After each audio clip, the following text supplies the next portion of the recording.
A very good afternoon to all, brothers and sisters in the Dhamma. So we can now officially start our Sunday class sharing. Turn to page 145 first. Don't worry, leave that one there. Page 145, we will do the sharing on the previous chapter. The previous chapter is on recycling, which is very good. So this recycling one, we need to develop the understanding. Love the earth, we need to do recycling. So second paragraph, page 145 is, doing recycling work is truly cultivating both blessings and wisdom. So this part of the understanding is very useful. You are not only doing recycling, in fact, you are cultivating both blessings and wisdom. So all this, when you understand, you become different. So simple activity like recycling for the benefits of society, humanity, Mother Earth, it can bring forth a lot of benefits and wholesomeness to help us, to help the planet, and to help humanity. People of all ages can do recycling work. When parents are involved in recycling, they can bring their children to work with them. It can even be like a game for the children to play. Bodhisattva play the game in this world unattached and carefree. Through doing recycling work, children can learn to appreciate what they have and not to be wasteful. From a young age, they can learn to create blessing or cultivate blessing and not be greedy. Many seniors also serve as recycling volunteers in their early days. Each time I see their rough hand, I always say, these are the most beautiful and valuable hands. These seniors have worked hard all their life. After they got married, they strove to support their families and contribute to society. Whether building bridges, paving roads, or working in any trade, they dedicate their life to contribution to society, to contribute to society. Now that they are old and retired, they devote themselves to Tzuchi's work and care for the environment by sorting recyclables with their own hands. Then now I'm going to read you the last paragraph. People derive a lot of joy from doing recycling work. It also benefits them both physically and mentally. Recycling stations are not only spiritual training grounds where people can purify their minds and cherish their blessing. They also serve as places to educate the community and recruit living bodhisattvas.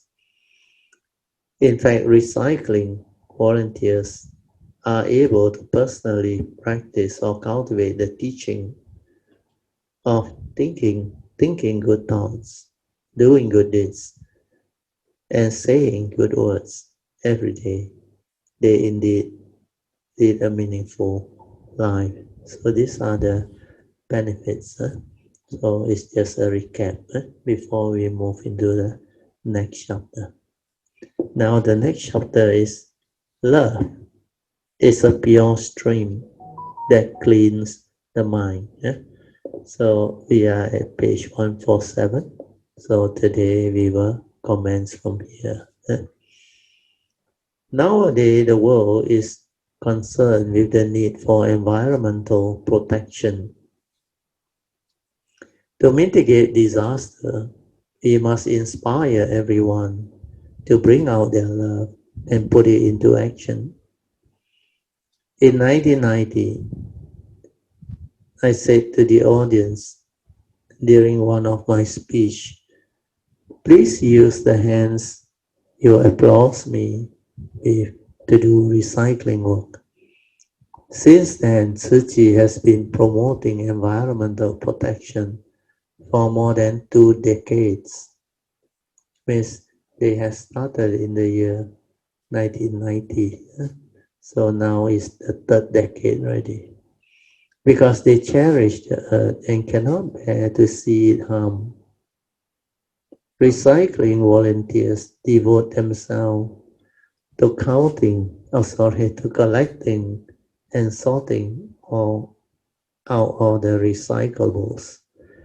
They are cleaning the environment while encouraging everyone to appreciate what they have and not to be wasteful. So when you do recycling, you actually reduce pollution. Then you enable our planet to have longer sustainability of life because our planet's resources are limited. So if we don't recycle, we will be draining our planet of a lot of resources. So all this will contribute towards harming the planet, causing environmental pollution, global warming, and a lot of other negative effects. Because they cherish the earth and cannot bear to see it harm, recycling volunteers devote themselves to collecting and sorting recyclables. They are cleaning the environment while encouraging everyone to appreciate what they have and not to be wasteful. So this one we have done. Since Thai TV, Thai or Thai TV was established, it has utilized the latest media technology to spread messages of truth, beauty, and kindness. Its programs are simultaneously broadcast via satellite so that they can be viewed globally. After watching Thai TV program, many viewers in Taiwan as well as overseas have shared that not only were they deeply touched by the true story, next page, true story of Tzu Chi volunteer, they also learn life's principle and change their temperament and incorrect view, which make their life more beautiful. And this is very true. When you do all this work, you learn. Then when you learn the correct principle based on Dhamma, it will be very beautiful. It will change you as an individual or as a volunteer. Your temperament and wrong view will be straightened up, and you will have beautiful life. The visible success of Thai TV or Thai is due to the effort of Tzu Chi's recycling volunteer who work behind the scene. We are grateful for their generosity in donating money from the recyclables to support Thai TV. They are truly turning trash into gold and gold into love, which in turn become a pure stream that circles the globe to nurture the earth and purify people's mind. So this is very well said, very beautiful. I have often heard that sponsoring the printing of sutras create immense merits because all sutras guide people to be kind and to do good. When everyone does good deeds, society will be peaceful and harmonious. Today, not many people read the sutras. In addition, modern technology is so advanced that the sharing of knowledge is no longer limited by geographical location. So wholesome teaching can be spread more widely. Therefore, we must make good use of the media and technology. We especially hope that the world can see beautiful images of our hard work and humble recycling volunteers so that more people will be inspired. At the same time, we want to share with global viewers our methods and philosophy of recycling. This pure stream of love can travel around the world to purify people's mind. Thus, it brings about more virtue and merits than printing suitables, and it can reach out to an even wider audience. People must promote the way it cannot promote itself. Setting our life on the correct path is very important. And adage says,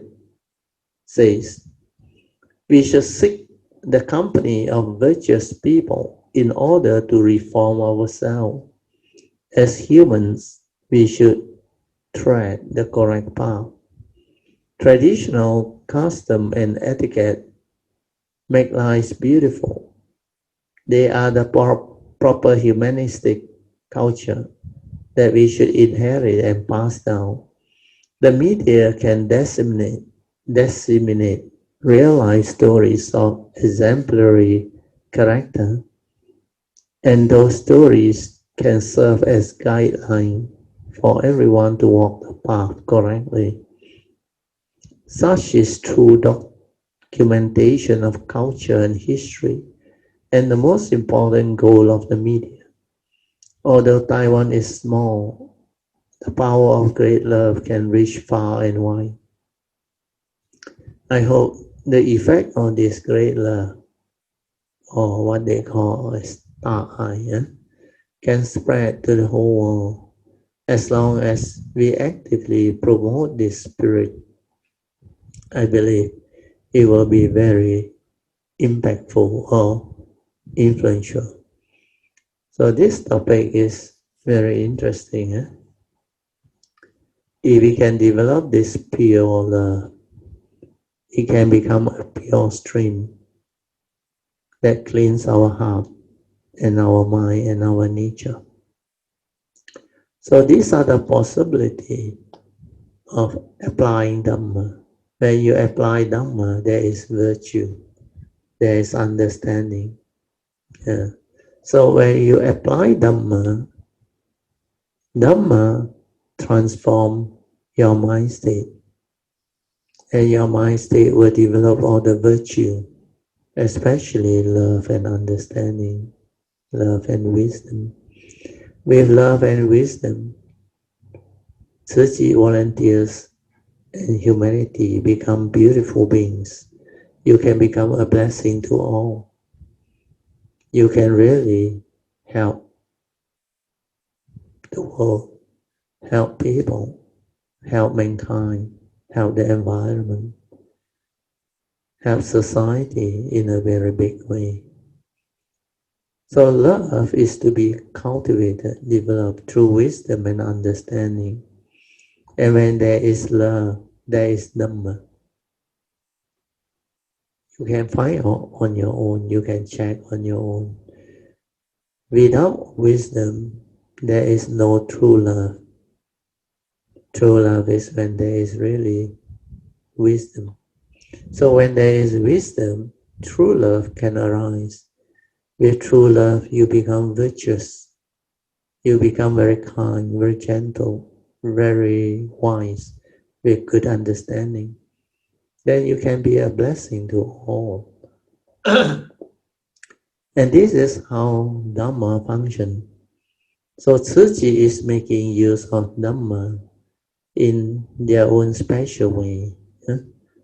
They, through this virtue of love, they transform it into great love, ta'ai. Ta'ai means really great love, truly to change the world, change ourselves and change others. And we share this love with all of humanity, all of living beings, so that they can be touched by it. And when they are touched, they can feel the love, and they will also change for the better. So this aspect of Tzuchi's training with love, transforming it to great love, is very meaningful, very beautiful. Yeah? So this topic, maybe we have learned quite a bit. So now we can go on to the next topic. Next topic is setting an exemplary model of living, continuing the legacy. The main heading is unifying practices and principles. So unifying practices and principles is very useful. If you understand the Dhamma, which are the principles behind living life, but if you don't know how to apply it into life, means put it into cultivation or practice, then it does not serve the true purpose. So unifying practices and principles are very useful. So the first aspect of unifying practice and principle is setting an exemplary model of living, continuing the legacy of the master or of Sakyamuni Buddha. So now we turn to page 152. We will continue from there. Setting an exemplary model of living, continuing the legacy. As Bodhisattva's practitioner,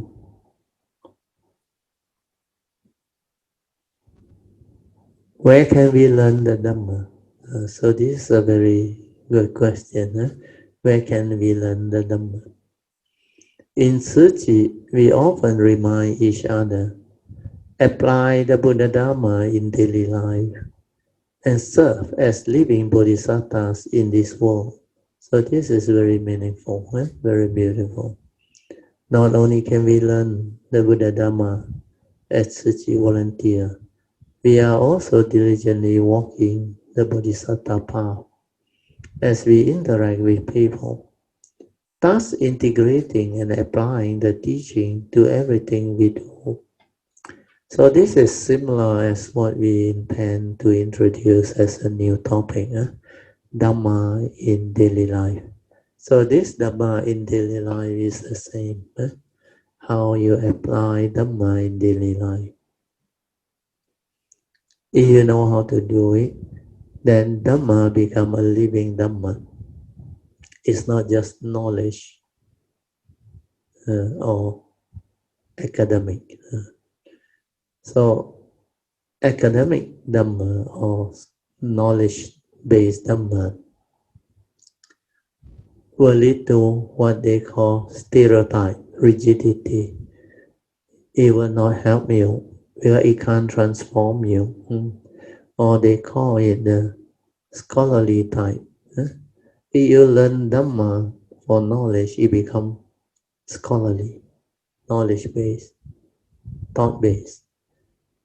But if you cultivate Dhamma, it becomes different. It becomes a living reality. It becomes a part of you. So Dhamma is to be cultivated, not study as a knowledge or like a scholarly course that you do in the university. So even undergraduates who do their courses in the university, they also have to go through practical training. And when they graduate, they have to go into the career life to experience what that profession or career is.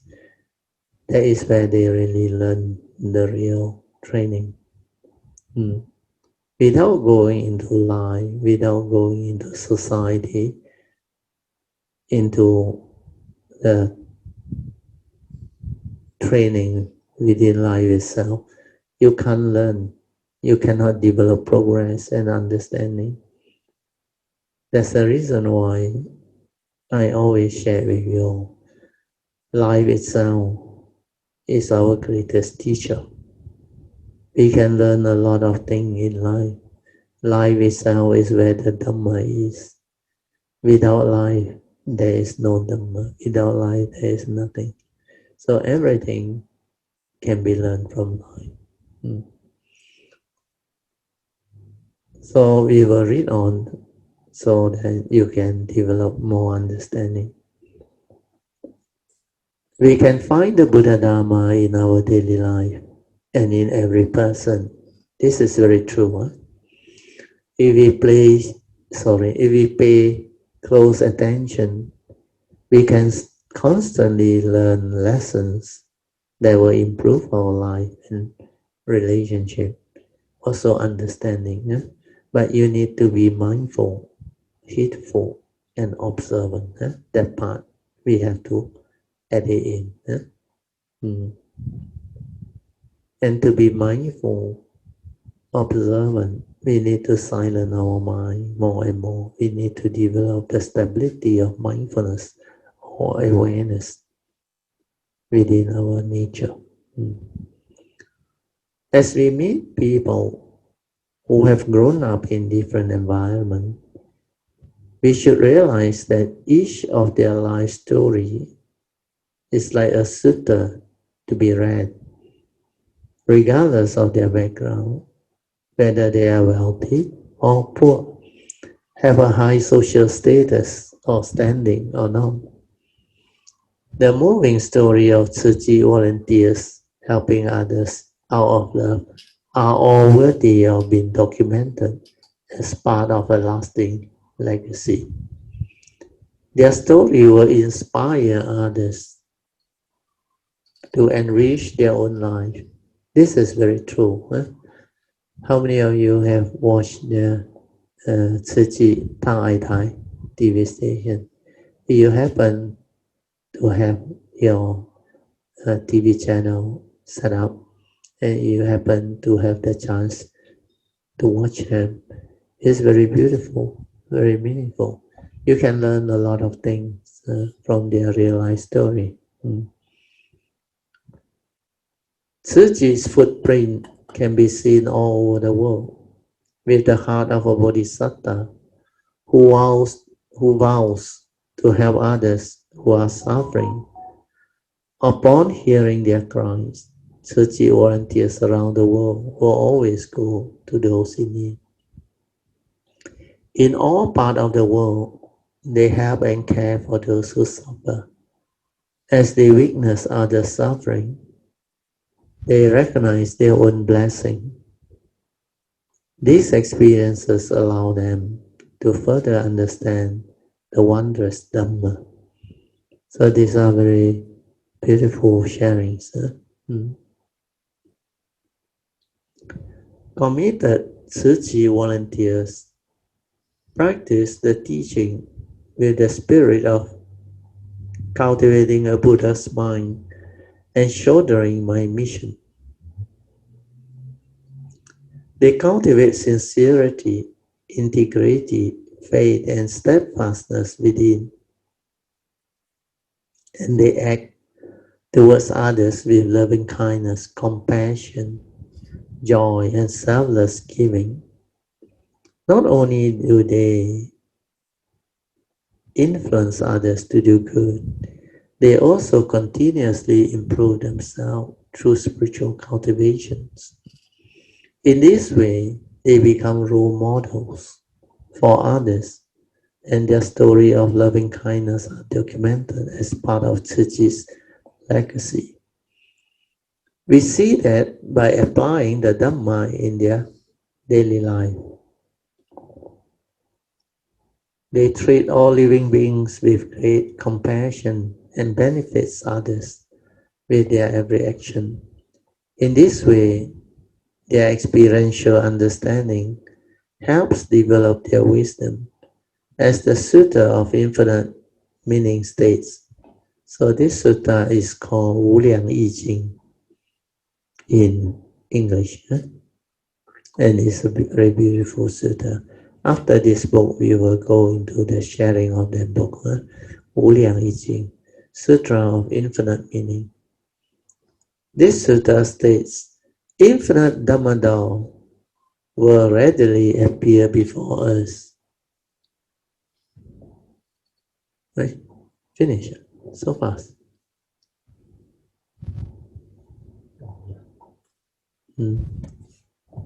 Yeah. I just counter check. Yeah, correct. This is very short. Okay. Then we move on to the Tzu spirit of humanistic culture. The next chapter. Okay. So this chapter is on humanistic culture.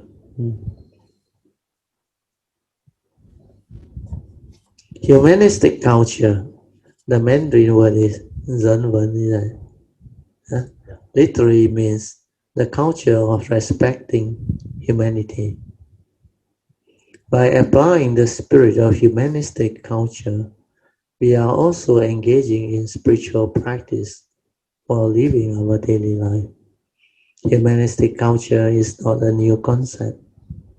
Ancient sages define humanistic culture as a human activities described in the Book of Song, Book of History, Book of Ceremonies, and Book of Music. It is also discussed in the I Ching, which says, the head of a country must observe natural phenomena to understand the changes of season, and he should observe humanistic culture to educate people so as to transform the world. Furthermore, the Analects of Confucius said, in practicing propriety and courtesy, it is most important to cherish harmony. This is very true. You must cherish harmony, otherwise you can't. In the way prescribed by the ancient king, this is the most wonderful.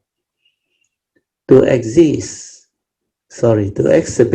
the beauty of humanistic culture, propriety is the key. It is a traditional Chinese virtue. When people treat one another courteously, there will be harmony in any or all situations at all times.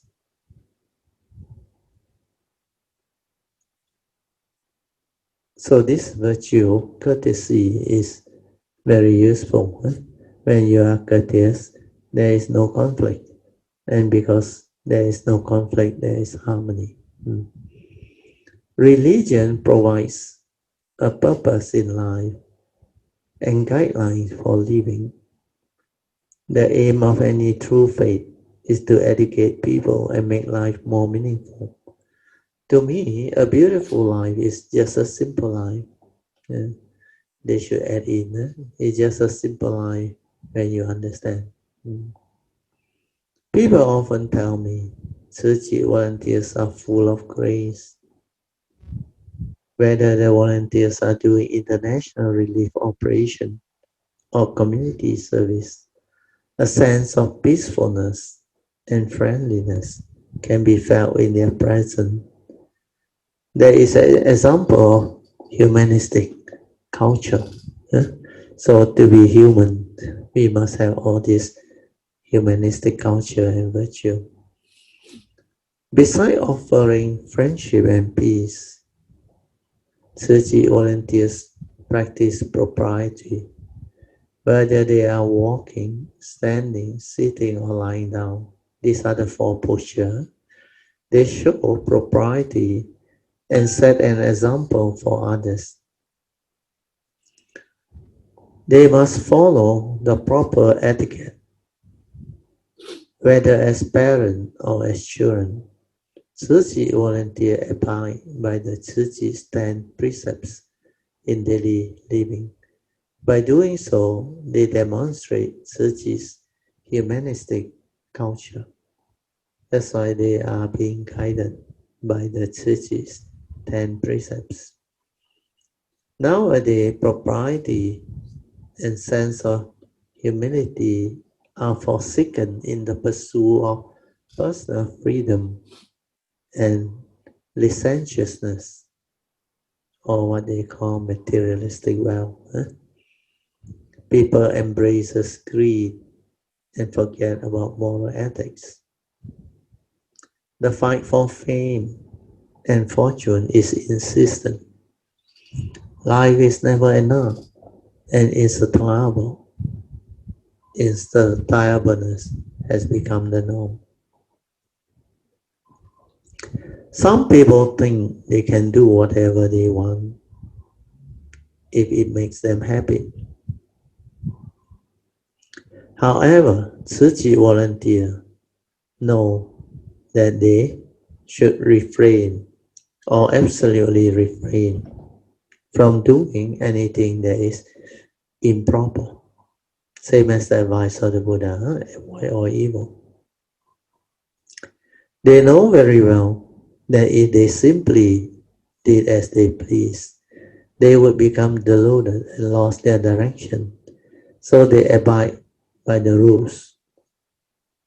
As part of Tzu Chi's mission of humanistic culture, we document the stories of exemplary individuals and preserve them as part of our history. We are involved in a worldly affair while retaining the spirit of the Buddha's teaching, and we should not deviate from our life's path. To stay on track, we must utilize our innate potential to its fullest, for that is the essence of life. We should use our energy to do the right thing and to benefit others. We can thus refine our character when we are able to benefit ourselves and others and live out the true value of life. We nurture our wisdom, live at the same time, we nurture our wisdom life at the same time. If our character reaches a perfect state, we can inspire others. Those who inspire others are role models, and their stories should be recorded.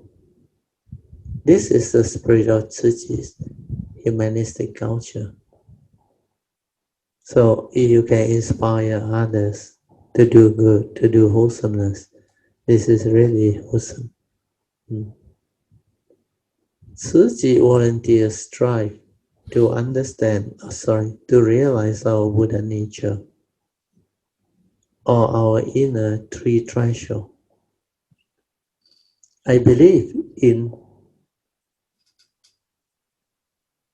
talk the walk and walk the talk. It should be walk the talk. Meaning I say what I do and I do what I say. This is modern Buddha Dhamma. When we do good deeds, running into challenges is unavoidable. Whenever I tell our volunteers, we have worked hard, they always reply, we are blessed.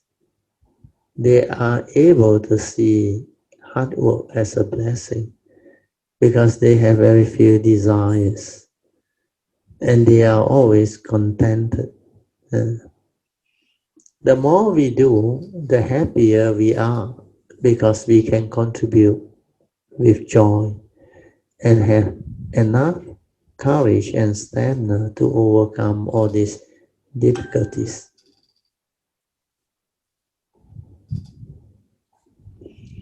At Tzu Chi, we are all fortunate to walk the Bodhisattva path in one heart. So this one is very important. Walking the path of the Bodhisattva with one heart is no more turning back, no more doubt, just moving forward. Where we are united, we are able to bring forth tremendous power. Spiritual cultivation requires that we cultivate blessings and wisdom in parallel. So this is very true. That's why you need to cultivate the twin perfection, the bipeds, means not only virtue, blessings, or merits, but you need to cultivate wisdom too. So virtue or blessing and wisdom must be developed in parallel. We attain blessing and virtue only when we overcome dispute with wisdom. So, like the saying goes, like I always share, without wisdom, there is no real virtue. Without real wisdom, you cannot develop virtue. So the ultimate realization of cultivation is when you come to understand that you have become more and more virtuous. It means you are on the right path. You have cultivated correctly. So this aspect is very important. We attain blessing and virtue only when we overcome dispute with wisdom. So without virtue and wisdom, you cannot live life. You don't know how to live life. That's why you cannot resolve things amicably. You cannot develop understanding to help you understand life and resolve all issues amicably. None of the four Tzu Chi missions can be separated from humanistic culture. As part of the charity mission in the early days during Tzu Chi's bamboo bank era, Tzu Chi's monthly published,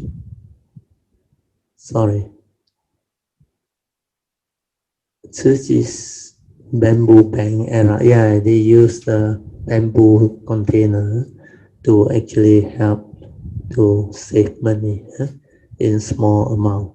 But if many people do it, it can grow. So I read this part again. As part of the charity mission in the early days during Tzu Chi's bamboo bank era, Tzu Chi monthly published every donation in detail. The name of donor, the amount donated, and the commissioner who had collected it. Thus, to show our integrity, we do not accept any anonymous donation. We want to show that every donation went into the charity fund. It allows others to have faith in us as they see that we indeed work with sincerity, integrity. We are trustworthiness, and honesty. This is the origin of Tzu Chi's humanistic culture.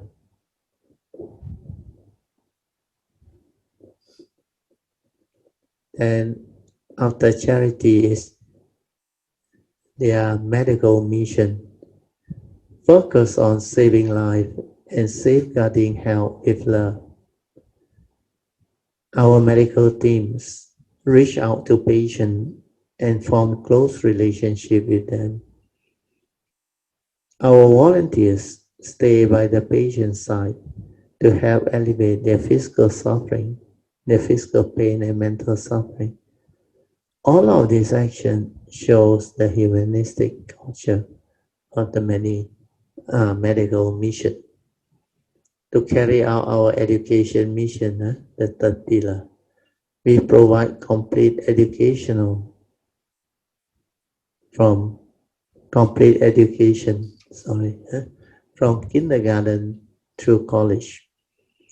We help rebuild schools after Taiwan's 921 earthquake in 1999 through Project Hope.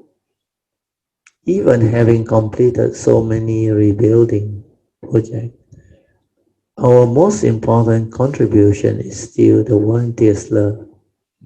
For example, the teacher in the Tzu Chi Teachers Association around the world share the same goal of spreading Tzu Chi's love through humanistic education. They teach students with a Bodhisattva heart.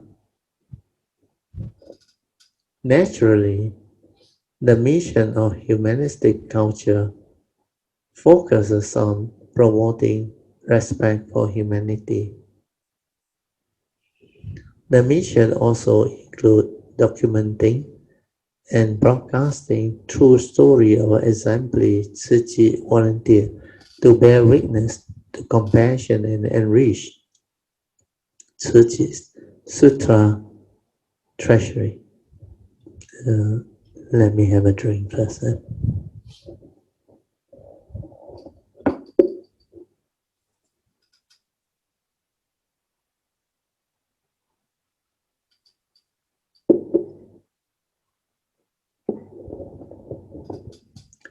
It is rare opportunity to be born in the human race. So this one we have gone through. Therefore, we must live out our full potential and be a model for others. We can do this, then everything we do will be part of the Tzu Chi's legacy. This is also the goal and direction of Tzu Chi's humanistic culture. So they have a very good humanistic culture tied to the 4 pillars of supporting humanity. So we have covered 3 chapters. What's the time now? 3:47. Okay, maybe we can stop for meditation. Then after that we can have our second session. Okay, we start at page 160. And maybe before we go for meditation, maybe I will allow you to have some time for question that you have. Is there any question that you would like to ask to expand on what we have learned or shared? Anybody?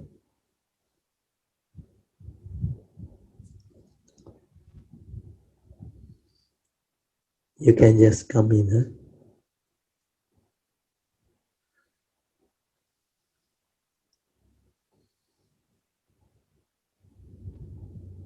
Anybody? You can ask whatever question that is relevant or related. Don't have? Okay, never mind. Don't have, then we can have our meditation first.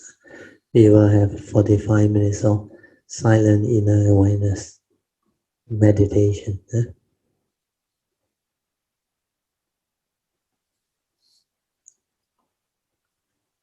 Cannot.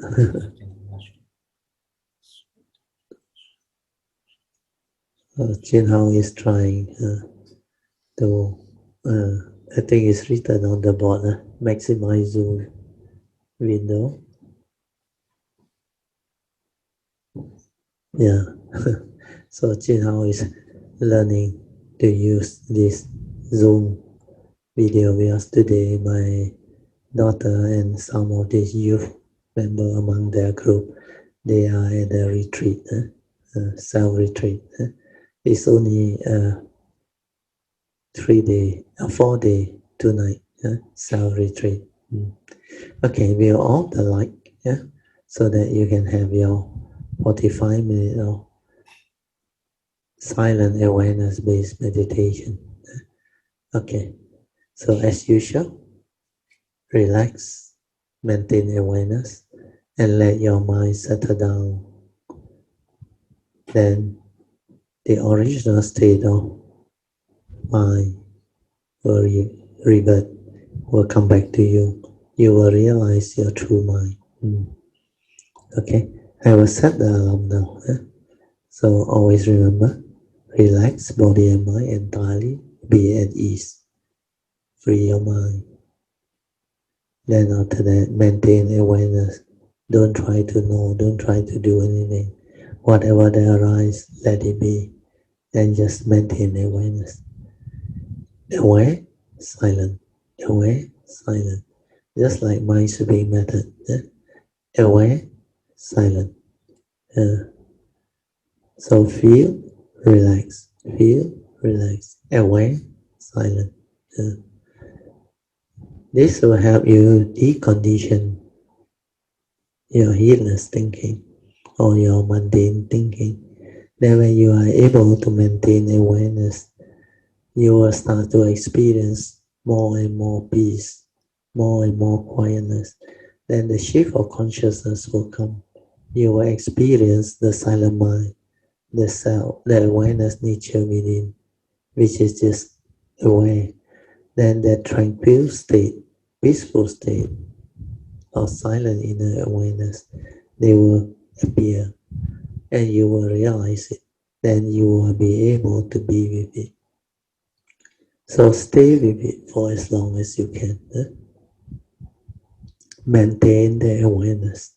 Then use the awareness to meditate, to develop understanding of who you are, what you are, and how you function as a human being.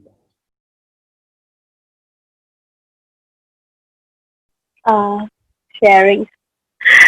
But in daily life, have you tried it before, or anything that you want to maybe share?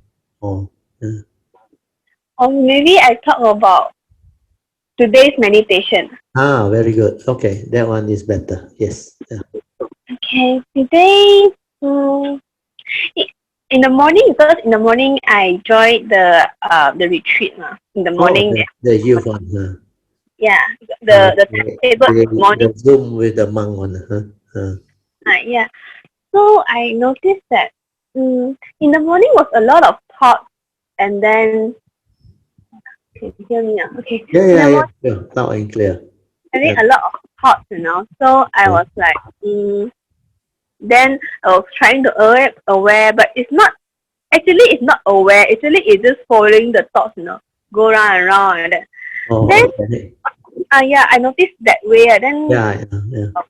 Then after that, we have a second sitting in the morning. When during the second sitting, in the middle of the sitting, suddenly I noticed that, oh, actually, um, the awareness is when it's aware, it will just stop there. It Yeah, won't yeah, proliferate more yes, and more like that yes. one. That's correct. It just stop and then it will silent. Yeah, Yeah. completely silent. But the moment you want to know, it's gone already.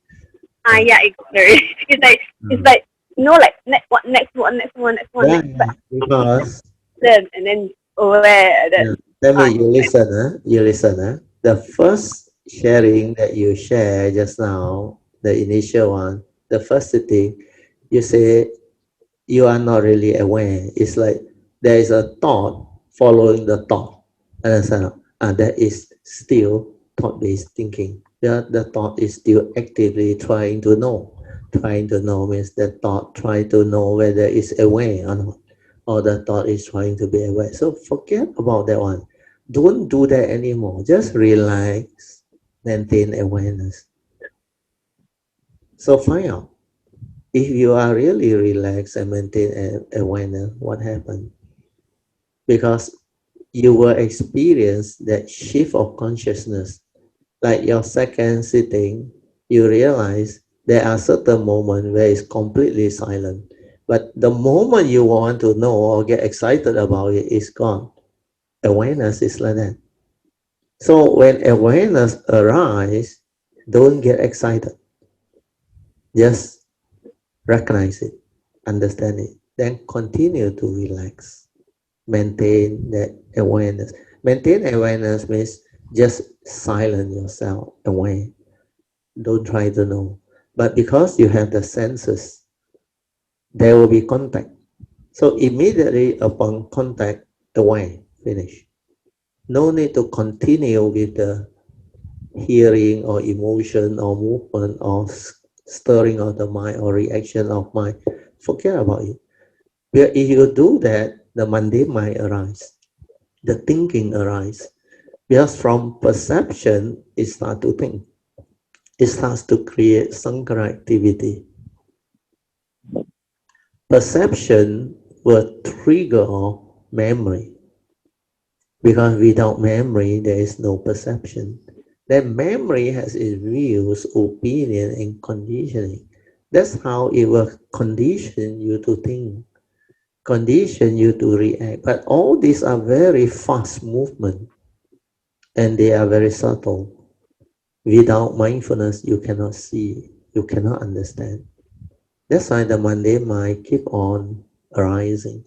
And most human beings are heedless. They think a lot. Their thought activity are non-stop. Thought proliferation, we call it. So that one is heedless arising of thought or heedless thinking, reaction, emotion. So all this is what the mundane mind is all about. Without wisdom, without the spiritual faculty, without understanding, it continues to behave that way, the heedless way.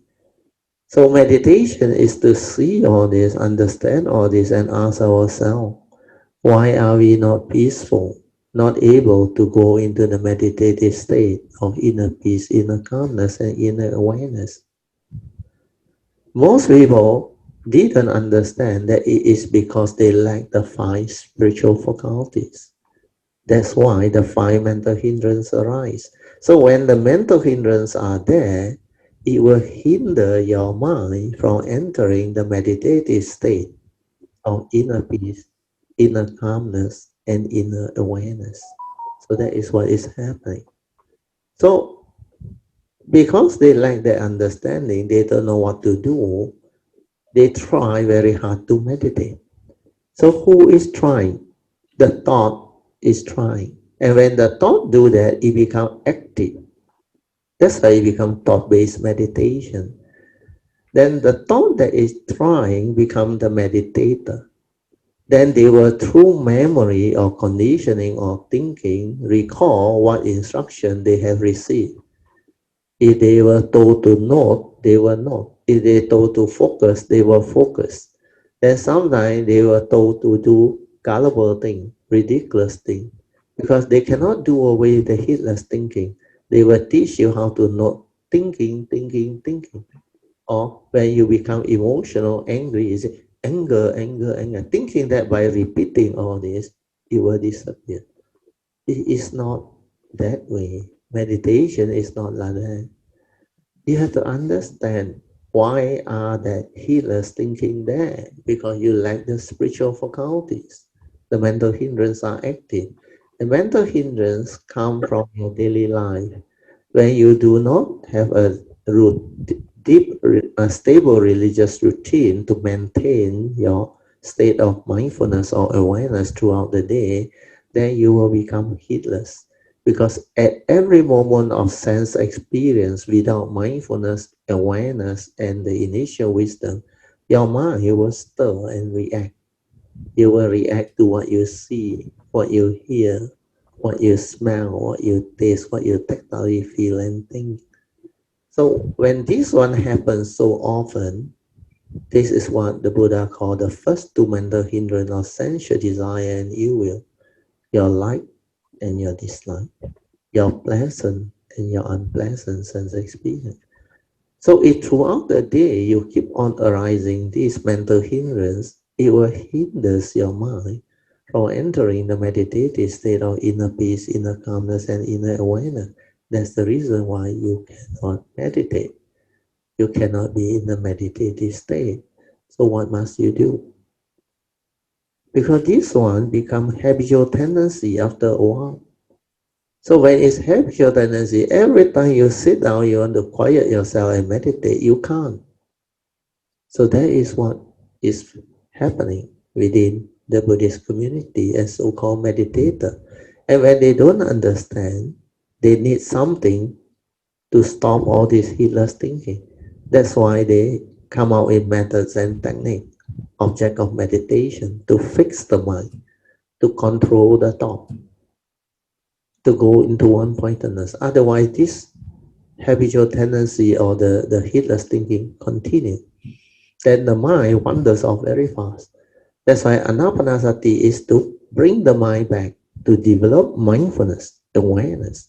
So all of these skillful means or method, techniques, and object of meditation are just skillful means to anchor the mind, to train the mind, to develop mindfulness in between.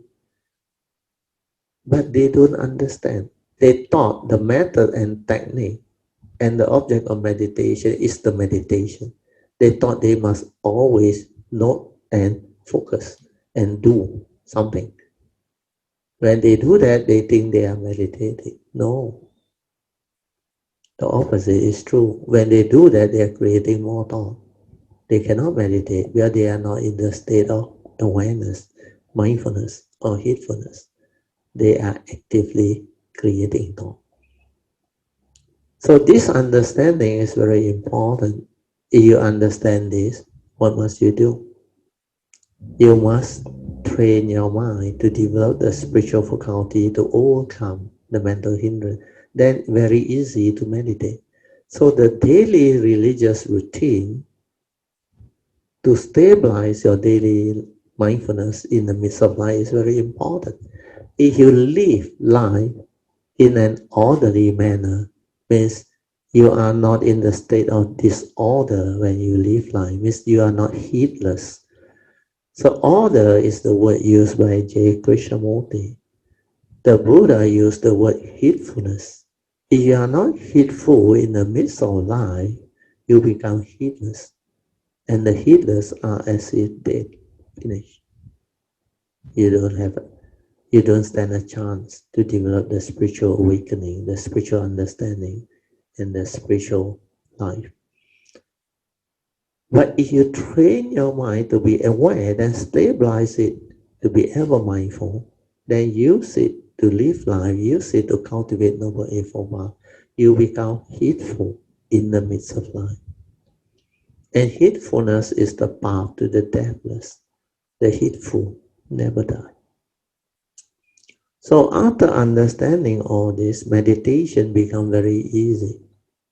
Either I develop the spiritual faculty, stabilize my daily mindfulness through a good religious routine, means throughout the day I do my puja, I do my meditation, then in between I develop daily mindfulness. Then my mind is always aware, heedful in the midst of life. Then there is no disorder. Then the spiritual faculties are always there. Then anytime I want to sit, I become very peaceful and very calm, very fast. Because you are already with the spiritual faculty, your sati is already very stable. You only need to relax and maintain awareness, you straight away go in. That's why meditation becomes very easy. Otherwise, you will struggle to become peaceful.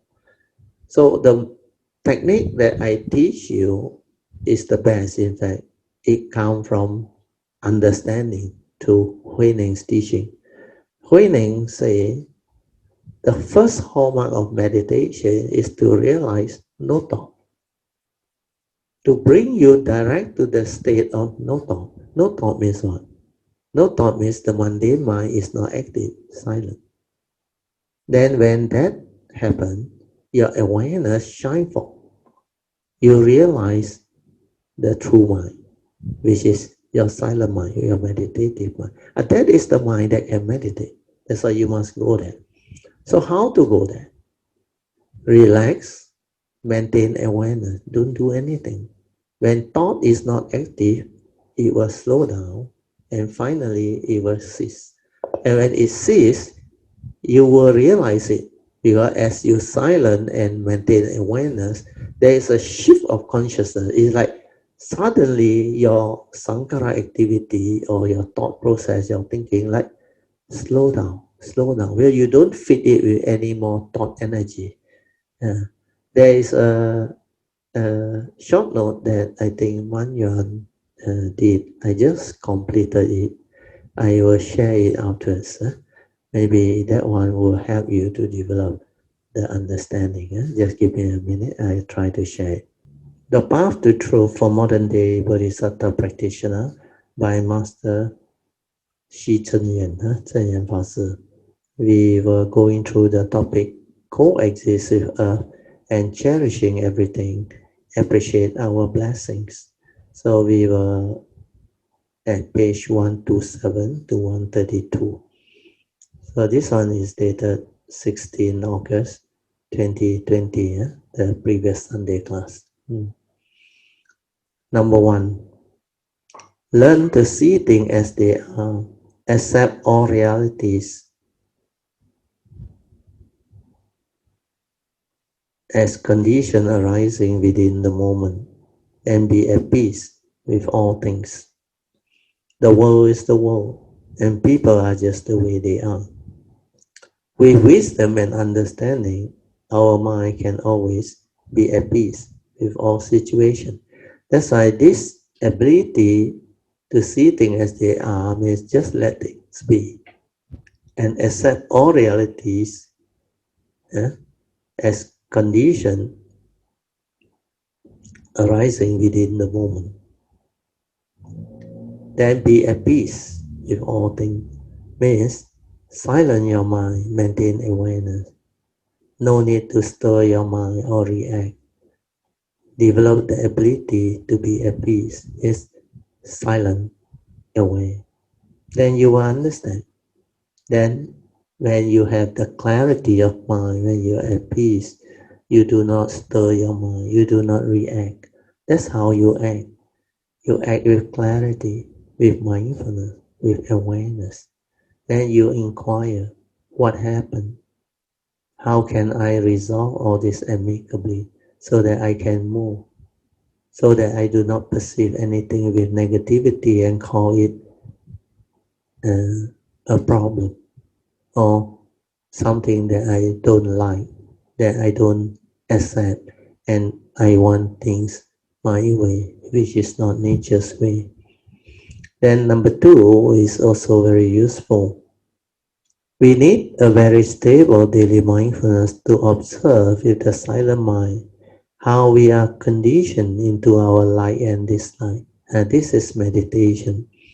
Our fear, worry, anxiety, sorrow and lamentation, craving and grasping, etc. during every moment of our sense experience while living life. So this is in the midst of life, you must have mindfulness to see all this. Our reaction to sense experience is due to our mind self-delusion that trigger of the stirring of the mind. We react and stir our mind because of our wrong view, born of self-delusion, sakkayaditthi. Then number 3 is the part that I want me to understand. We must train our mundane mind to be mindful so that we can understand how our former mind is being deceived by the phenomenal world of consciousness into lack of peace. We must see clearly how all this arising due to our wrong view.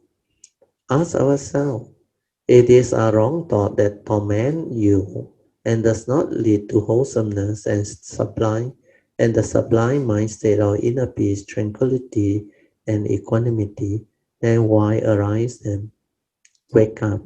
Do not be deceived by the phenomenal world of consciousness anymore. Straighten your view to be at peace. The next time you confront all such situations. Then point number 4, Lord Buddha's fire sermon is related to the 18th sense rhyme cultivation.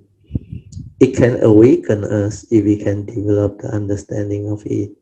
To have such understanding, we need a very stable daily mindfulness to see all our mundane mind's movement. There's a reason why you need the daily mindfulness, the stability of it. Number 5, when deluded, we will be entangled in life situation. We will not recognize suffering. We will only blame others. Sometimes even ourselves, because we cannot understand what happened. For things are just the way they are. Life situations arise due to condition. They are dependent originating. Investigate and ask, is this the reality? If what is the reality, then it cannot be otherwise, as stated clearly by the Buddha. The Buddha said, whatever that arises, there are causes and conditions behind. So don't argue with the reality of the present moment. This condition is already set. Things is just the way it is. It has to be this way, no other way. Then whatever happens, do not perceive it with negativity of mind state. If you want things your way, which is not nature's way, you will suffer. And number 7 is very good. Heedfulness has 2 components, ever mindful, constantly meditative, to cultivate Noble Eightfold Path, including the 4 right effort cultivation. Only with mindfulness can we understand the true teaching, because without mindfulness, we are not sensitive enough, and we cannot see our subtle defilement and suffering, our subtle greed, our subtle fear, unhappiness, unease, dislike, selfishness, emotion, agitation, and lack of peace, etc.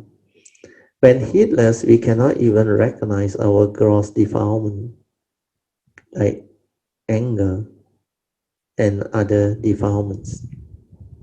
We continue to blame others. Example, why are these people so bad? Why is God so unfair? It's because we are so deluded. We cannot understand the truth. That's how we become heedless. And we always point our fingers at others for all our troubles and chaos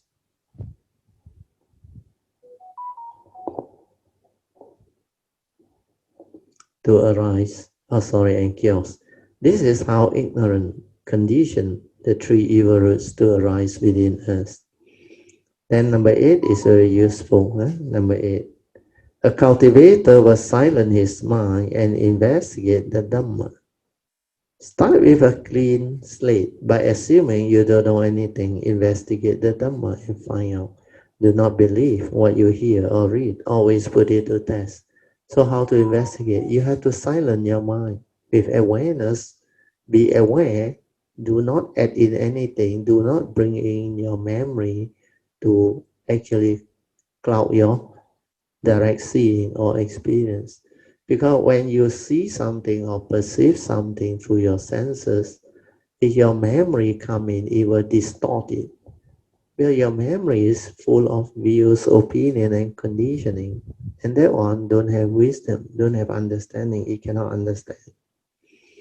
Then number 9 is very important. At every moment of sense experience, while seeing, hearing, smelling, or tasting, and feeling, find out what happened with your silent mind to understand how you function as a human being, how you stir your mind and become unhappy and miserable. Your lack of peace is due to your own ignorance or wrong view. Life need not be this way. This is how you learn. Then one must be mindful to be sensitive. Then tell yourself, originally there was nothing, no negativity of mind state, only the pure seeing consciousness or pure awareness. Before you input the content of consciousness from your brain's conditioning. For the unenlightened, their brain's memory is full of psychological garbage, which are their views, opinion, conditioning, belief system, tradition, fear, phobia, and insecurities, etc. So acting according to memory is not acting at all. That is how their minds stir and react to sense experience, following their memories, their views, their opinion and conditioning, etc. So in meditation, we must see all this clearly with our silent mind in pure awareness. For things are just the way they are, the reality is. And according to the Buddha, whatever that arises, there are causes and conditions behind. So all our views and opinion, etc., are irrelevant.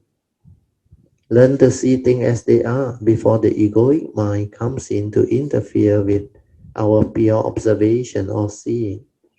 Basically, there is no observer and the observed because they are the same entity. There is the observer is the observed. Then seeing become objective seeing. No more subjective seeing, means I see, means no more the I and the me, because there is no one to see. When consciousness arises, we must be completely silent, aware, to develop the understanding of all the above. Constantly, via heedfulness, cultivate the four-right effort to purify our thoughts and to straighten our views. Then point number 13, to overcome wrong thought. Just relax and maintain awareness. Do not do anything. This part, Tammy, is what I try to explain to you just now. Do not feed mental energy to the thought. Negative thought will cease to be as we allow the negative emotion, which can be either anger, fear, worry, or anxiety, etc., to be as it is, means let things be. Because the very flowering of that thought or that emotion is the very ending of that thought and emotion. True mind before the stirring will then return. Then you will understand clearly that all these emotions, like your fear, your anger, etc., are not you, because they are all dependent originating. They are not intrinsic within your true nature. Before your mind stir and become emotional, you will appease it. That's why your true mind, original mind, is without thought. So how can there be fear, there be emotion, worry and anxiety? All these are the movement of your mundane mind conditioned by your wrong view. So this understanding is meditation. So when you meditate, you just relax, maintain awareness, don't try to do anything. Then let the mind settle down and realize that true mind. That is the beginning of true meditation. When you can realize that, the real meditation begins. Because that is the mind that you need, your true mind. You start with the mind that is without thought. So the first hallmark is no thought. To realize no thought, you must silence completely until there is no more sankhara activity, no more aggregate of mind, no more thinking. It's just pure awareness in complete tranquility and stillness. Aware. That nature aware is without the word, without anything. It's the unconditioned. It's just that nature within, the awareness nature within.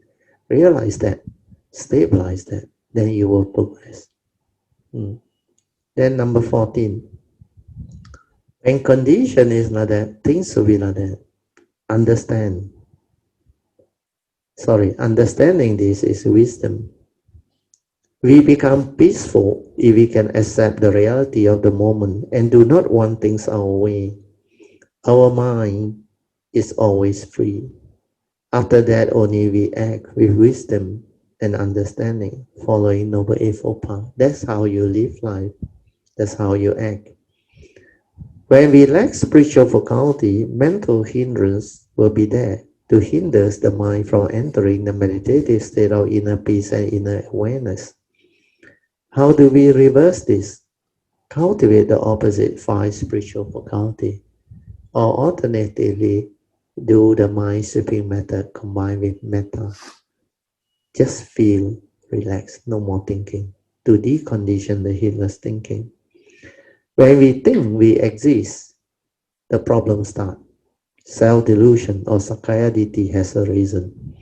Then the egoic mind or personality will arise. With that, we will think we exist. There is a personality, an ego, a person, an entity. Then we believe we are real. We are the emotion that has arisen. The greed, the anger, the hatred, the fear, the worry, the anxiety, etc. that has arisen. We also want to own things, possess things, and control things, etc. All these are craving, born of wrong view. That's why self-delusion is very powerful. The atta is the egoic mind. And the egoic mind will have a lot of craving. And craving is a will. There is a will to do things. like and dislike, to own things, to possess things, to control things. When things don't go your way, become emotional, unhappy, violent, angry, then you develop jealousy, stupidity, and all those things. Number 17. To change for the better, we can introduce new condition to resolve whatever life situation that has arisen. We can also act according to wisdom, following Noble Eightfold Path to resolve all issues amicably. So to change for the better, when I say we can introduce new condition to resolve whatever life situation that has arisen, it means the action that you must take. Means you act with wisdom and understanding. That's why you follow Noble Eightfold Path. Means act with wisdom, following Noble Eightfold Path. But before that, before the wisdom arises, to change for the better, you have to follow the advice of the Buddha. Understand? That's why you determine not to repeat all these heedless doing. Then you determine to follow the advice of the Buddha to avoid all evil, do good, purify the mind, to develop the right view and the right understanding and the wisdom and the merits. So when you do that, you become wise, you become beautiful. Then number 18 is the most important. It summarizes all the understanding that you need. Only mighty nature rolling by. There is no reality. We are just an ordinary form of mind, karmically conditioned out by our karmic nature to arise in this existential world. Our form of mind is subject to karma and is not a permanent, unchanging entity. Hence, anatta nature of our form of mind. The truth is, there is no one born, no one die, no one sick, and no one old, etc. You come empty, you go empty. Then in between, while living life, why do you grieve over emptiness?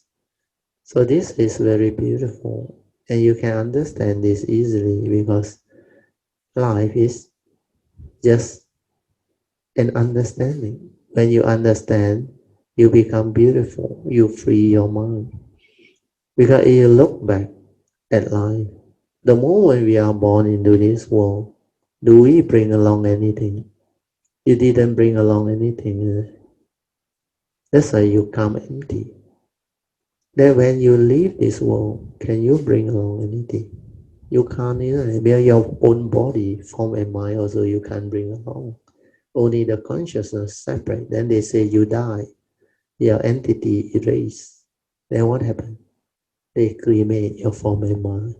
Then it becomes dust or ashes. Then sometimes they didn't even take the trouble to collect the ashes.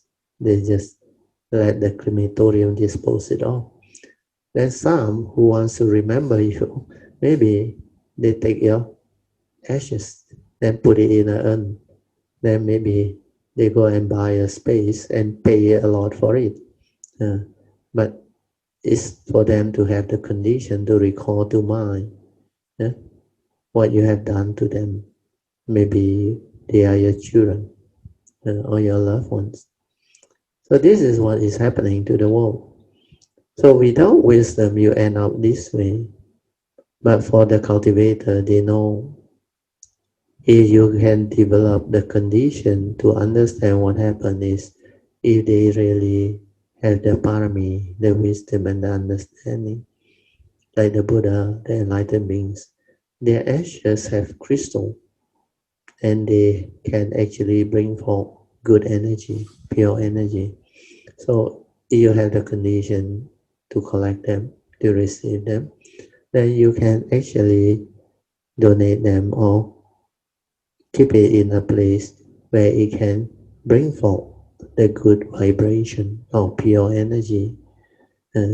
Because this relics has this type of vibration where it's with their form and mind for very long. And this form and mind that existed has the wisdom the vibration and the parami within. So all this good energy, they actually transform your bones, your whatever solid part within your physical into relics. Then they are like good vibration trapped inside. But you need the appropriate temperature. That's why when they do the cremation, it cannot be too hot or not enough heat. It must be just nice. So all this is just for understanding. Okay, we go back to Tammy. So hopefully, with this explanation, Tammy, you can learn something. Yeah. Sadhu, sadhu, sadhu. Sadhu. Yeah, we must all rejoice. Sadhu, sadhu, sadhu. Then please remind me before we end today. Manyan just sent me a message. It's not so good a news. He said the mother had a fell down. I think injured the head and the spinal cord. I think the backbone broke. So he requested me to share marriage, transfer marriage, and give some invoke power of marriage for blessing for the mom to recover the good health as soon as possible. I told her, don't worry, we will do that. Okay, yeah. So your sharing, did you finish, Tammy?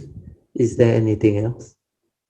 Oh, no. So then you have the privilege now to nominate whoever you want to nominate to be the next one to share.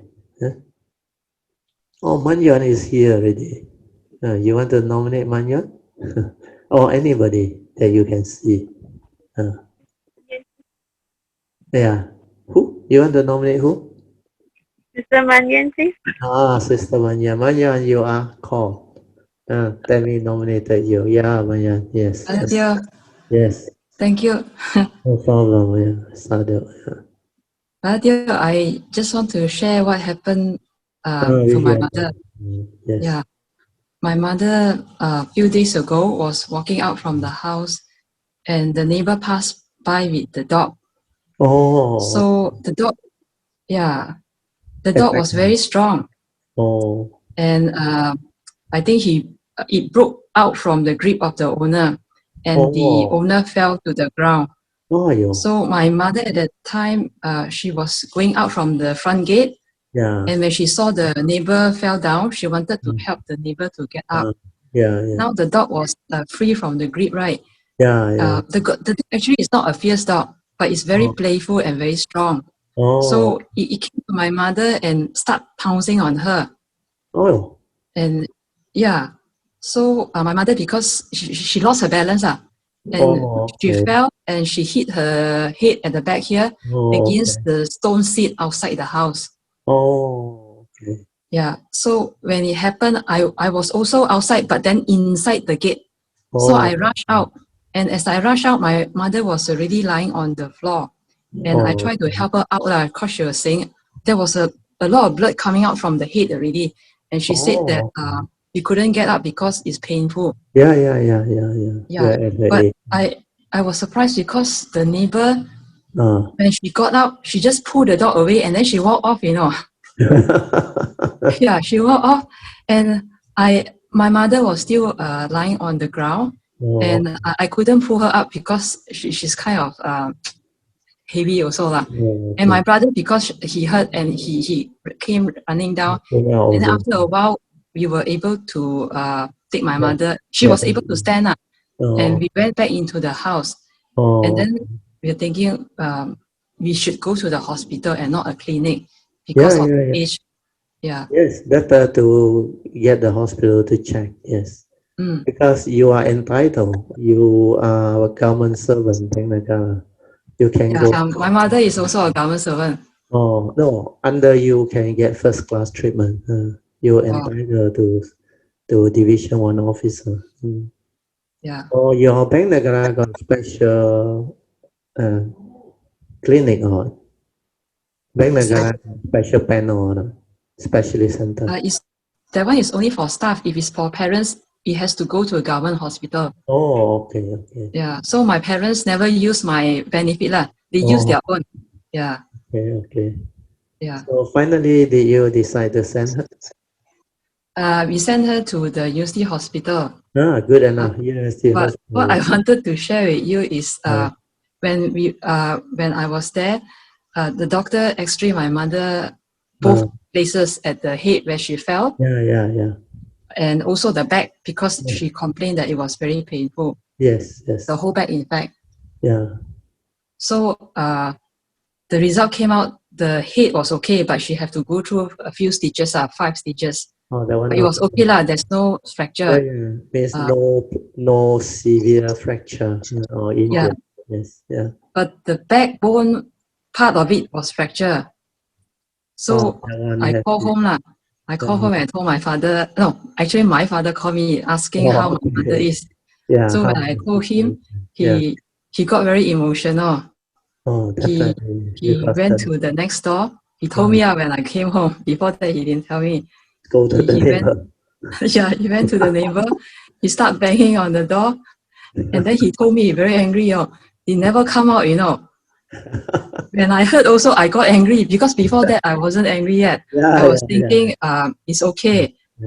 What I can do is just tell my neighbor what happened to my mother. And then if they want to do something, it's up to them. I wouldn't, I mean, it's up to their decision. But after what my father told me, it kind of raised my emotion as well. You also affected, huh? Yeah, because my father said when he banged on the door, he didn't come out, so he waited outside. Then at one point in time, the neighbor have to go out, so she came out and she backed the car out of the porch. My father stood up and stood right in front of the car. Very dangerous. So very dramatic about it. So she has to stop the car, and my brother went over to a driver's seat, and my father told me she didn't even wind down the window. So then he started telling her what happened to my mother, and then I think he scolded her also. Oh, okay. And then he told me, you know what that lady said to me? He said, you go and tell that to my sister, because my neighbor is 2 sisters. Oh, okay. And then she just went off. So when I came back at night, when he told me that, my mindset changed. Before that, I was thinking, it's okay. I will just tell her what happened, and then I will let it be that whatever she want to she do. Now my father say, go and do a police report. So I thought there is enough justification to do a police report because of the behavior. It's a family decision, no problem. Because if the family is decided with a consensus, you have the right, because this will help to improve situation. In future, people dare not act heedlessly or recklessly, because dogs sometimes can create problem. Because this dog is also related to karma, but sometimes you don't know. I have seen before. The dog, just very nice dog, and I don't have history or what. Suddenly, when he sees certain people, he just attack the guy. Like nobody's business until that guy completely whack. So a lot of incidents happen before, and sometimes the public will react and come out with all sorts of things. But as Buddhists, if we understand, we should try to resolve things amicably. But don't worry, this doesn't mean you have to act this way. Your parent has the right to act the way they want to, because this is your family matter. So you cannot interfere. So if they want to report, if there is a consensus, you just let them do what they want.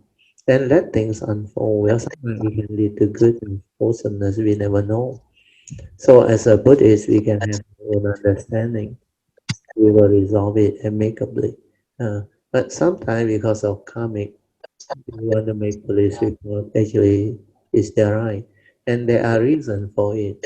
Maybe that particular person, your neighbor who did all this, need to be taught a lesson and all those things. So this will unfold. Just let it be. Don't worry. Well, Adil, thank you for sharing all this with us. At least we learned something. So finally, Dia got some more. okay, continue. Yeah, so I You went to go the ahead. police station the following day. Okay. When I reached the police station, they Mm. say the system was down, so I cannot make a report. Yeah. Okay. So I asked them, what is the action for such incident? And they told me that not much that the police can do. They can just advise the neighbor, and then they will forward the case to Jabatan Haiwan. Yeah, So Jabatan Haiwan may come to take the dog away. correct. I Yes. don't know, maybe put them to sleep Yeah. and give a Depends. They have fine their to the procedure. neighbor. Yeah. They have their So when I heard that, I didn't want them to put the dog to sleep because the dog was just being playful. It wasn't a bad dog.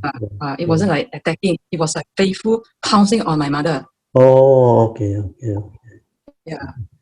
So then after that, because I can't do a report, I went to the hospital and I told my mother that father wanted to do a police report. And she said, no, I do not want a police report. Oh, good. She had So the at same, least your mother yeah, make the decision. Okay. So finally, how? yeah. So no police report made. But then when I told my elder brother, the one that is staying away from us, Yeah. he said that something like I'm being irresponsible because the dog may do the same thing to other people. It can be to my father also next time. So if anything happened, then I'll be responsible because I didn't do a police report now. The human mind So will project the thought and say all these things. But if you have the Buddhist understanding, you will let nature take its course. Just condition like that, things will like that. But whatever precaution you take, or as a decision that your family make, better to have consensus. But the strong point is you can tell your elder brother, it's not me. Actually, you went to the police station, but because condition is signed, the system was done. You cannot make report. Then you yeah, go back and tell your mother, and your mother make the decision. You tell him that. yeah, Ask him to yes, talk to mother. He said, if you want, you better talk to mom, and then you become the good angel. You don't have to like feel guilty from what your elder brother say. Your elder brother is the one in Singapore, is it? Oh no, that is my younger one. So Oh, the yeah. younger one actually is also back here. The older one is just in PJ also lah. Oh, PJ also. Yeah, Mm. So also your three brothers sister back lah. yeah, everyone was Very back here. good. Oh, your parents feel happy. Oh, sadhu. Yeah. Mm. So then my father say, okay, you don't want to make police report. If the neighbor talk to you, you don't talk to them. Maybe you just say that. You just say that if they talk to you, you just say that you're heartless people, and heaven will punish you for everything you do. Wow. That is how But your then I was thinking, yeah. I really wanted to talk to the neighbor and tell them what happened to my mother. So because I want them to know now I don't know, they So can that they half can guess take what happened and not right. so that they can take precaution. Yeah. So I actually walked to the neighbor, and when she saw me coming, she actually opened the gate and let Let you me in in. and all. Oh, And the first thing she said was, I'm so sorry. She really said that, I'm so sorry, and they will take responsible, and they will pay whatever medical fee. Of course, I didn't tell them no need because my mother, a government officer, right? I just want to see what they say. Oh, okay. So, That's good. and I asked, why did you behave in such a way? Why you walk away when my mother fall down? And when my father come and look for you, you were so rude to him. So he did say, she said that she feel very bad when she saw my mother fall down, and she had to walk away because she want to walk she want to pull the dog away. Oh, okay. Well, it makes sense also. Yeah. And then as for my father, he said because my father was so emotional, she was afraid that if she get down, because two sisters turn violent. yeah. So that's why she didn't bother about him, didn't come out from the house, didn't come down from the car. So after that explanation, I was okay lah, since they apologized and they say that they will pay for the medical fee. And then the same afternoon, she cooked some porridge and then she brought over to the house. I guess okay lah. But my mother is but my mother really very bad lah, very painful. It's very difficult for her to get up from the bed lah. Yeah, it's I think very painful. I don't know how to explain. It's normal because for an elderly person like your mom, I believe she's 70 plus. 80 also. Wow, 80. Wow, 80 is really old. So that one, you cannot avoid this injury because attacked by the dog, or not attacked, the playful dog push her, then being so elderly, old and fragile. It is definitely any fall will be detrimental and serious to her health. So also partly karmic, no choice. Whatever meant to be will be. So if she can accept, then it's good, and tell her, just let things be. Things will happen in life because a lot of things that happen in the past we don't understand. So there are causes and conditions behind, like the Buddha say, whatever that arise, there are causes and conditions. It is meant to be, will be. So as we aim, we need to understand all this, and we need to avoid the condition for possibility of fall and accident. That's why my children also now they understand that they always remind my wife and me, go upstairs, go downstairs, hold on to the railing. Yes. Cross the train, don't be a hero, look for a crossing. Yeah, correct. We do that for my parents as well. Yeah, you have to, otherwise very dangerous. Because as you age, a lot of these things can happen. We are no longer what we are when we are younger. So take care, take care. Then you can reflect on all this. Then use Dhamma to develop understanding. That's why Dhamma in daily life covers everything. Whatever happened is a good lesson in life. And everything that you learn in life is Dhamma. So when you understand, you accept the reality. All my mind goes the way of nature. Accept the reality and move on. Develop wholesomeness of mind state. Then do what you need to do. Like you text me to ask us to send blessing out, that will help. That's why we will do it afterwards. Sadhu to you. So thank you, Brother Teo. No problem. You have played your role, Sadhu.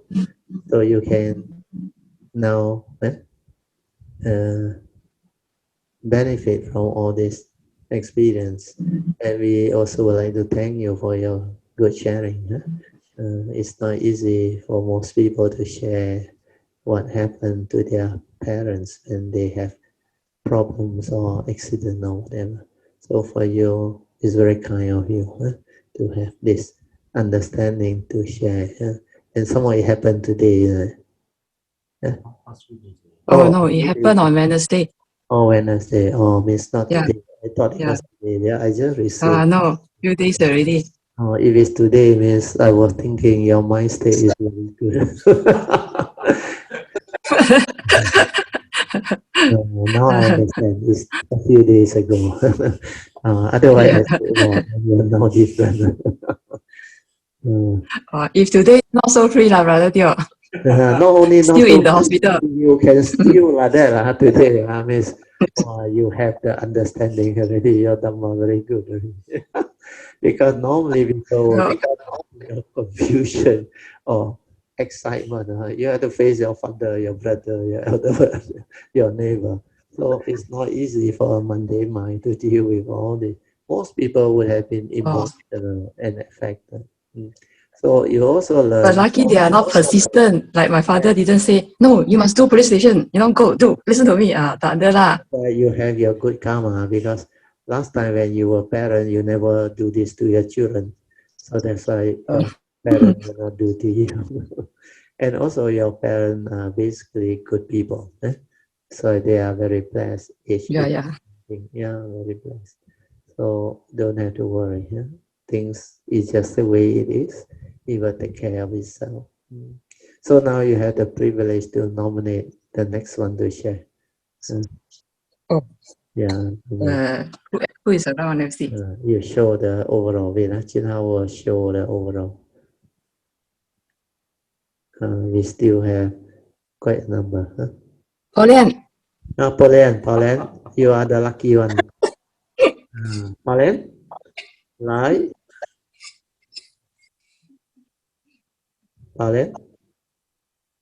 Pauline, Chiu Pauline.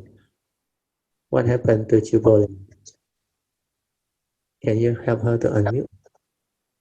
Chiu Pauline?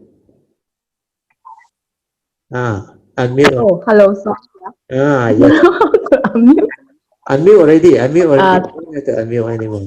You want to show your face? Press on the video. Show your face. Press on the video. Yeah. You see? Yes.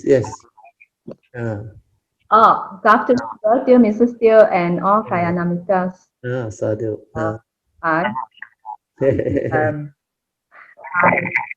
I have been to Brother Chong's place for a few weeks, few months. Yeah. I still got stuck.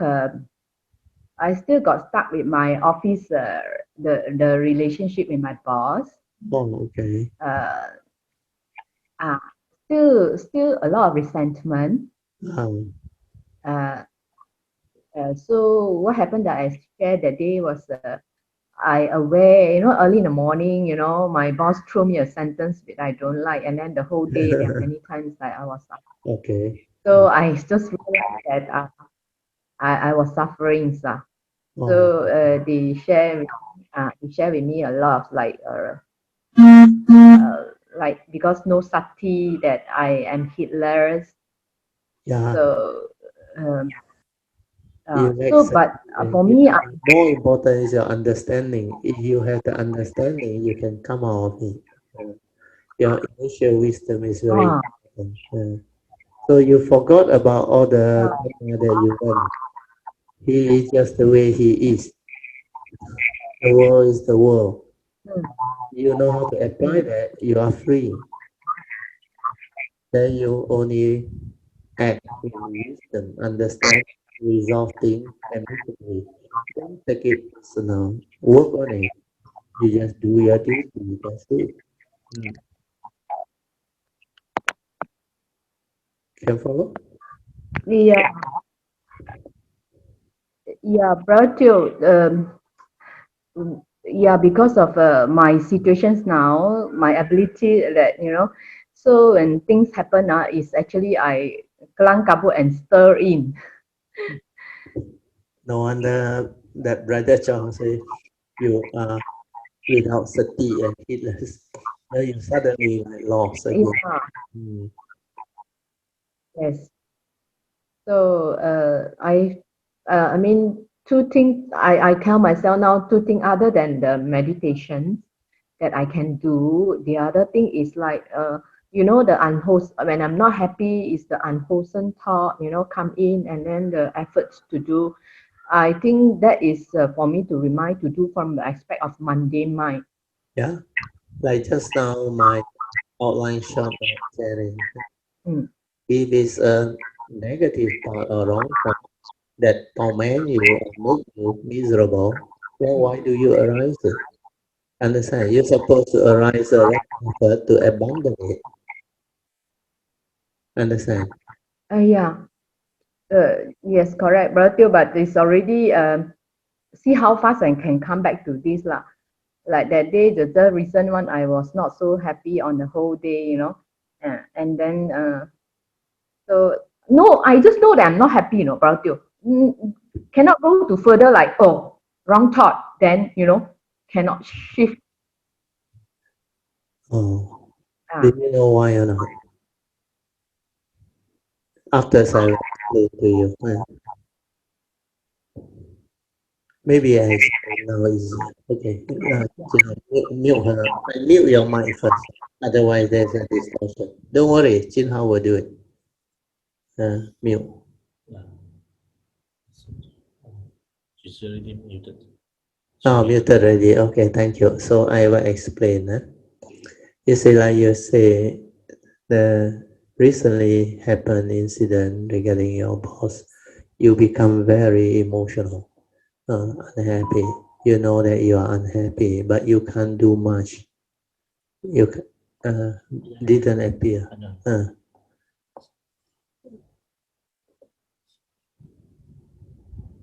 Wait for Chen how to adjust the video. The video went off missing.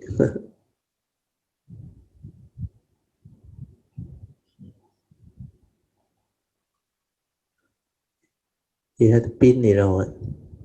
Come back already. Okay. Come back already. Right. But it's not moving. Yeah.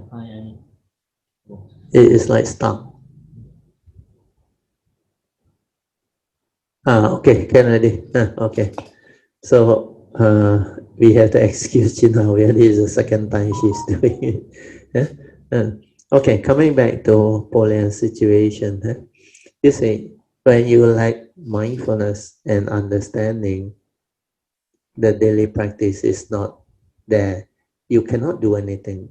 And this will happen to those who are also equally like healers, like Polian's case. Because most of the time, what she learned is knowledge, theory.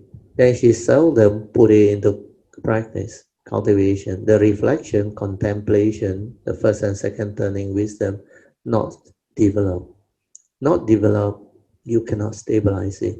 So when you cannot stabilize it, when things happen, the first noble truth reality, like Buddha said, when you are with people whom you don't like her boss, and when she says something that hurts her, means what? She cannot have the initial wisdom to prompt her. Sankara anicca, sankara dukkha. What is the meaning? Sankara is mental thinking, mental activity, mental stirring, and reaction of mind. So sankara is anicca, means it come and go, no meaning. Then if you attach and cling and give meaning, you suffer. That's a sankara dukkha. You have to mute here. No more, I think. Just now somebody accidentally on the mic. So if you accidentally on your mic, it's okay now. Then you have to mute it. So now it's okay again. So I continue to explain. So for Polian's case, it's because the initial wisdom is not there. She has not developed it, and what she learned is mainly theoretical Dhamma. She seldom reflect, contemplate, and go deep into it. And because of that, the initial wisdom cannot come out and prompt her at the moment of unhappiness. And like she said, she knows she's unhappy. And she knows this is suffering. It's because that thought, that no, is after it happened, understand not? But if you are mindful and sensitive, it's completely different. It's not like that. At that moment when you hear it, then the mind wants to react and become emotional. Your sensitivity of mindfulness and understanding simultaneously come out. Means you feel it. Then the yoniso manasikara, initial wisdom, prompt you sankara anicca, sankara dukkha, and straight away subside. But if you lack mindfulness, it happened already, you are not sensitive, then you still don't know what is going on. Then that thing grip you, hold you. That's why it's coming. Means you have to suffer. you have not suffered enough. So it may affect you for half a day or longer. Then you have to ask yourself a simple question. It's only a thought, a wrong thought. Through sakkayaditi, you attach, cling, grasp, give meaning, and it torment you. What are wrong thoughts? Thought that condition your fear, worry, anxiety, sorrow, and lamentation. So if you know that this is wrong thought, you're supposed to apply the Dhamma, the four right effort, the first right effort to abandon it. So what must you do? Silence your mind, relax, maintain awareness, then find out. Then when it ceases, you realize if you don't give it meaning, you don't think about it, then it ceases to be. So you come to know this negative emotion, this wrong thought, is dependent originating, condition arising. Due to your wrong view, you attach, cling, and give meaning. That's how it torments you. Then you ask yourself, your life, is that what you want? You hold the key to your own life destiny. To be happy or unhappy is entirely your choice. So choose wisely. Choose to be happy. Then accept your boss for what he is. He is the way he is. He also has pressure. He also under harassment or maybe emotion. He has something that he need to resolve. He can't resolve. So you have to understand the situation, then accept him for what he is. Then you just do your best. If you can't handle it, you have to talk to him in a very nice way. You say, I am just really very sorry for what happened. Maybe at that time when you scolded me, I become emotional. That's why it affected me. And when I'm emotional, I can't work. I can't really get things done.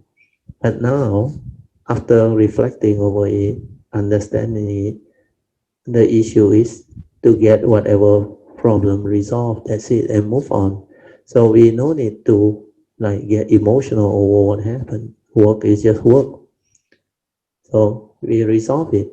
Then you ask your boss, I intend to do it this way. Is it okay to you? If not, then ask him to give you suggestion or support. Then you can resolve it amicably. If it's just a misunderstanding, you need to ask for forgiveness, apologize. Then it will tone it down. Then your Noble Eightfold Path understanding can help you to resolve all this amicably so that your relationship with your boss can be mended and become better. So through doing this, you can resolve all this amicably. Then you see the beauty in the teaching, the Dhamma. That's why daily mindfulness is very important. Sensitivity of mind and the initial wisdom. Without that, you cannot handle life situation.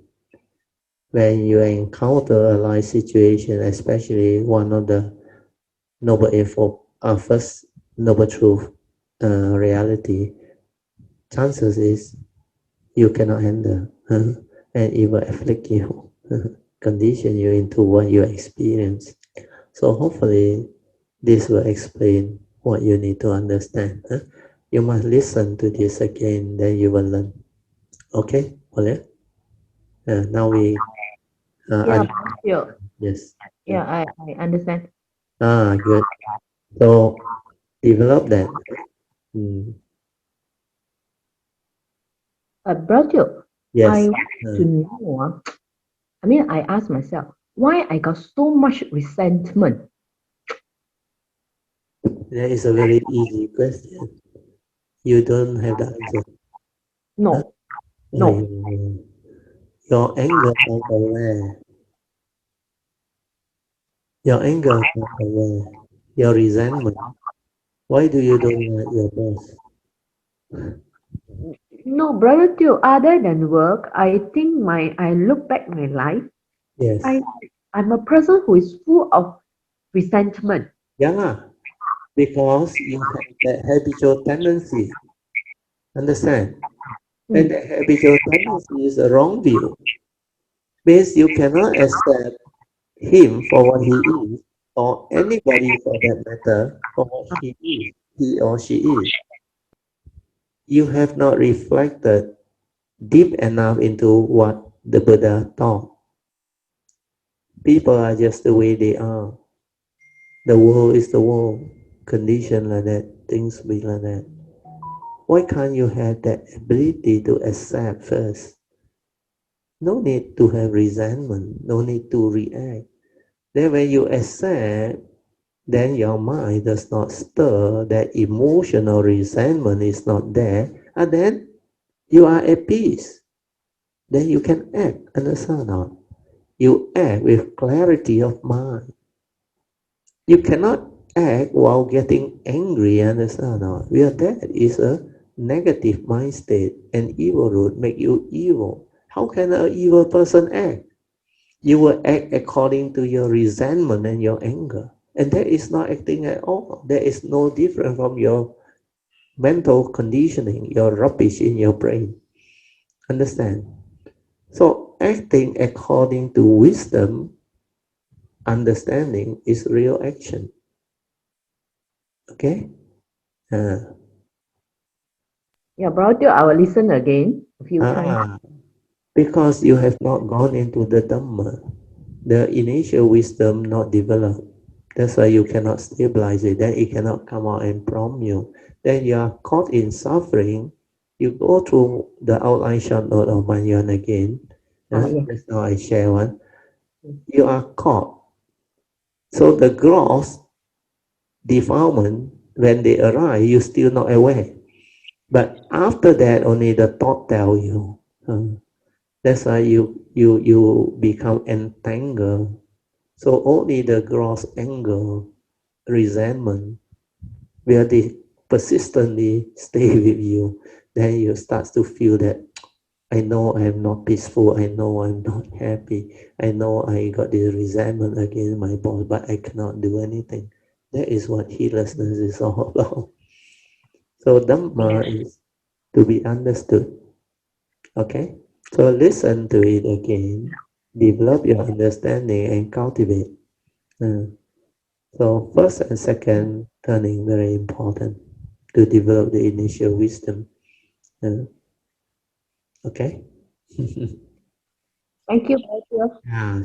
Sadhu to you. So we will keep your special privilege to nominate somebody in the next class. So we will end because yes. Okay, let the ball roll. Good. Where I promise Manya to do the sharing of merits. Yeah. Okay. Thank you. Yeah, So thank let us rejoice. Sadhu, you. sadhu for the good sharing and all those things. And let us recall to mind all of the good Dhamma and sharing that we had today. And may this also be shared with all beings, starting with Manya's mother. May it arise the causes and condition for Manya's mother to recover to good health and good mind state, so that she can gain back her good life soon as possible. And may the blessing of the Triple Gem to be with her family. Manyan, the brothers, the no more sister is Manyan, the mother and the father. And may the family to develop amicable understanding to work towards peace and understanding. Okay, Pocheng, Sadhu, yes. Actually, I really think that all these sharing are very good, and then this Sister Manyan is so dedicated and hardworking to write the outline short note for almost every Sunday. In fact, all the short notes are very good. And, they're very good, very helpful. In fact, it is always keep reminding me, to stay the course in the right direction. Never lose sight of the Dhamma. So it is like it will not let you go, Always keep reminding you to keep on the safe and right direction. Yes, keep so you on the right path. Tremendous tremendous help to me. Yeah. Say yes. Yes. Even when you read through the short notes today, I say it reminds me again, Yeah, and there's a lot of joy, a lot of joy. Yes, a lot of joy. So it keep you. for writing it. It keep you on the right path because these are important Dhamma pointers that point towards practice and cultivation. If you have this, you become very beautiful. Your cultivation become very smooth. Very important. And all the sharing by Sister Polian also. So she should not give up, to cultivate. Correct. Yes. Just be patient and keep trying. Yes. Don't give up. She will realize one day she's able to do it. Correct. Yes. Now the Monday mind say, I can't do it. It's very difficult. But actually, it's not true. When she keep listening and trying her best and do it, one day she will realize she can achieve it. Because what she is going through, I just explained this part, is the real life Dhamma is not the same as knowledge. Yes, correct. So real life Dhamma is when you understand the teaching, then you put it into practice, then it surfaces and it can help you understand life. That is real life Dhamma, means Dhamma in daily life. Otherwise, it's Dhamma knowledge in the memory, in the brain. Right. So Dhamma knowledge is theoretical Dhamma, not much use. It can't help you in time of situation, like what she go through. So all these are what they call ineffective way of cultivation. When you cultivate just the Dhamma knowledge, you think you know, but you cannot apply, because when real life situation arise, you cannot change, you cannot act, you cannot become different. So it's like you have not really learned. So this is a very important understanding for the initial cultivator, for those that are still caught in thought-based or knowledge-based cultivation. If you really have gone into the cultivation, you become different. But most Kalyamita has gone into the cultivation. For Polian's case, it's because she's a bit like, he take it too easy. She playful, like bo yao bo kin, understand? So she has to change. She has to be more like resolute, means more serious about the cultivation. Otherwise, also partly karmic. The obstruction hasn't cleared. She got a lot of karmic obstruction in the early day. She can't even go to the spiritual way place until she cleared outside. But now is the cultivation of the Dhamma, because she in the past life offended the triple gem very severe. That one must really sincerely ask for forgiveness again. Otherwise, that karmic obstruction there, she cannot break free. She cannot break free, then she finds it very difficult to assimilate the teaching, to learn the teaching. So, Polian, this is for you. Okay. Pocheng, you can continue. Yes. Yes, Brother Theo, what you say is very true. After the knowledge, you really have to cultivate and develop the sati to help you to, push you ahead. Otherwise, the knowledge is of no use. You can have a lot of knowledge. Sadhu. But when times come, without sati, you cannot. Nothing come out, nothing come out. The initial wisdom also cannot come out. Cannot profit. Yes. You cannot stop the defilement. Yes. Now, all these, you need the sati to help you. You are very sensitive. You are sensitive. You can feel it, you know it, you know what is coming, you understand it, and then all the Dhamma will, surface. Surface. Then you know how to apply it, then you overcome it. Yes. You can overcome all the obstacles. No problem. From yes. Dhamma understanding that goes by yourself, that is so much joy, Correct. That stage, yes. so much joy and so much fun, looking at your own defilements, you can laugh at your own defilement then, Yes, then after that you have a lot of contentment, gratitude, like when you go through acceptance acceptance. Then she appreciate the Dhamma family. She appreciates how she learned together and all those things. Very good. So now I also appreciate, other people learning and Yeah. the difficulties Sadhu, they yes. went through, Yeah. So what I want to say is never give up, because Yeah, you Sadhu. never know, you're just at the door, Yeah. Dhamma door opening for Correct. you, Yes. You're just at the door, but you just haven't crossed it only. Yeah. You haven't really opened that knob and walk in. Walk in, and then Yeah. you just have to walk in, and then Yeah. you see the everything, the clarity. Yeah. The beautiful Dhamma inside, like Sen Siu, she was trapped at the doorway of enlightenment. She actually has the initial Theravada Dhamma, but she don't know how to realize that true mind. That's why she's still caught in the duality of the mundane mind, where he make the mistake of thinking that the mundane mind is the true mind.